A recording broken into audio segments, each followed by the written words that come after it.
Part of the problem, though, is we continue to get backed into taking positions as political parties that seem to cater to a particular constituency. So as a conservative, David, what is the solution out there that doesn't necessarily pander to a specific constituency that will get somebody the nomination for the Republican presidency, but at the same time will actually may solve some problems for the next 5 and 10 years?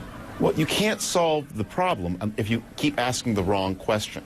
The question the political class in Washington keeps wanting to talk about is fiscal policy, the government's finances. The issue here is economic policy, not fiscal policy. We've got a patient, the American economy, that is both suffering from high blood pressure, which is the equivalent of the deficit problem, and has been hit by a bus, which is the current downturn. And everybody in Washington says there's no point treating the trauma of the bus hit until we deal with the high blood pressure. I think that's exactly backwards. There's lots of time to worry about the deficit.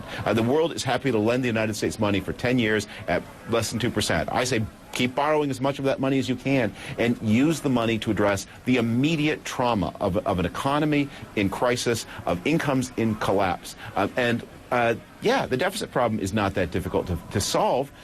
But do it later. Solving it now, to use one more analogy, it's like the children's riddle, but how do you get down off an elephant? You don't get down off an elephant, you get down off a duck. We're asking the wrong question, so it's no wonder we're coming up with useless answers.